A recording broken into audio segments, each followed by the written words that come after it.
ಇದನ್ನು ಫಿಟ್ಟಿಂಗ್ಸ್ ನಾವೇ ಮಾಡಿರೋದು. ಇದು ಎಂಟಿಕ್, ಇದು ನಾವೇ ಮಾಡಿರೋದು. ಫುಲ್ ಎಂಟಿಕ್ ತೋರಿಸಿ. ಇಲ್ಲಿ ಸೀಲಿಂಗ್, ಇದು ಇಂಟೀರಿಯರ್, ಇದು ಗೆಟ್ ಪೆನ್ಲಿಂಗ್. ಇದರೊಳಗೆ ಒಂದು ಲೈಟಿಂಗ್ಸ್ ಇದೆ, ಫುಲ್ ವೀನಿಯರ್ ಫಿನಿಶಿಂಗ್. ಮತ್ತೆ ಬರ್ರಿ ಮೇಲ್ಗಡೆ ವುಡ್ ಸೀಲಿಂಗ್ ಇದೆ. ಸೀಲಿಂಗ್ ಡಿಸೈನ್ ನೋಡ್ರಿ ಹಿಂಗಿದೆ. ಸೆಂಟ್ರಿಗೆಲ್ಲ ಲೈಟ್ ಕೊಟ್ಟಿದ್ದೀನಿ. ಮತ್ತೆ ಬಾರ್ಡ್ರ್ ಇದೆ. ಇದೊಂದು ಪಟ್ಟಿ ಕೊಟ್ಟಿದ್ದೀನಿ, ಒಂದು ರೋಸ್ ಗೋಲ್ಡ್ ಒಂದು ಒಂದು ಪಟ್ಟಿ ಎಲ್ಲ ಇದೆ. ಆಮೇಲೆ ಈ ಕಡೆ ಟಿವಿ ಯೂನಿಟ್ ನೋಡ್ರಿ ಎಷ್ಟು ಲುಕಿಂಗ್ ಇದೆ. ಗುರು ಕೊಟ್ಟು ಈ ತರ ಕೊಟ್ಟಿದ್ದೀನಿ. ಇಲ್ಲಿ ಒಂದು ಪ್ರೊಫೈಲ್ ಲೈಟ್ ಇದೆ, ಕೆಳಗಡೆ ಇಲ್ಲಿ ಡೋರ್ ಇದೆ. ಸೆಂಟ್ರಿಗೆ ಪ್ರೊಫೈಲ್ ಡೋರ್ ಕೊಟ್ಟಿದ್ದೀನಿ.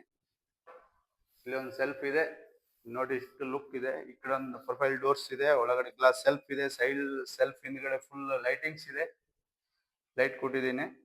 ನೋಡಕ್ಕೆ ಒಂದು ಪ್ರೀಮಿಯಂ ಲುಕ್ ತರ ಕಾಣ್ತಾ ಇದೆ. ಅದ್ರ ಪಕ್ಕದ ಹಂಗೆ ಒಂದು ವಾಲ್ ಪೇಂಟ್ ಡಿಸೈನ್ ಅಂತ ಕೊಟ್ಟಿದೆ. ಡಿಸೈನ್ಸ್ ನೋಡ್ರಿ ಹಿಂಗಿದೆ.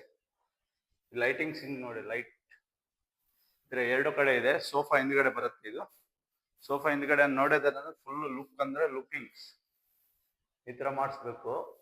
ಒಳ್ಳೆ ಡಿಸೈನ್ಸ್. ಈ ಕಡೆ ಇದೆ ವಾಪಸ್ ಟಿವಿ ಪಕ್ಕ ಒಂದು ಸಿಂಕ್ ಇದೆ. ಸಿಂಕ್ ಕೆಳಗಡೆ ಡೋರ್ ಕೊಟ್ಟಿದ್ದೇನೆ. ಆಮೇಲೆ ಈ ಕಡೆ ಎಲ್ಲ ಬಾತ್ರೂಮ್ ಒಂದು ಡೋರ್ ನೋಡ್ರಿ ಹಿಂಗಿದೆ, WPC ಒಳಗೆ ಮಾಡಿರೋದು. ಇದು ಮೇಲ್ಗಡೆ PUC ಹಾಕಿದ್ದೀನಿ, 2 ಕಲರ್ ಕೊಟ್ಟಿದ್ದೀನಿ. ಮತ್ತೆ ಬೇಬಿ ಲಾಕ್ ಇದೆ, ವಾಪಸ್ ಲಾಕ್ ಸಿಸ್ಟಮ್ ಇದೆ. ವೈಟ್ ಎಕ್ರೋಲಿಕ್, ಇದು PUC ಎಕ್ರೋಲಿಕ್ ಅಂತ ಕೊಟ್ಟಿದ್ದೀನಿ. ಇದನ್ನ ನೋಡ್ರಿ ಸೇಮ್ ಎಲ್ಲ ಬಾತ್ರೂಮಿಗೆ ಅಷ್ಟೇ PUC ಇದೆ. ಯಾವಾಗಂದ್ರೆ ನೀರೊಳಗೆ ಹಾಳಾಗಲ್ಲ ಯಾವಾಗಿದ್ರೆ.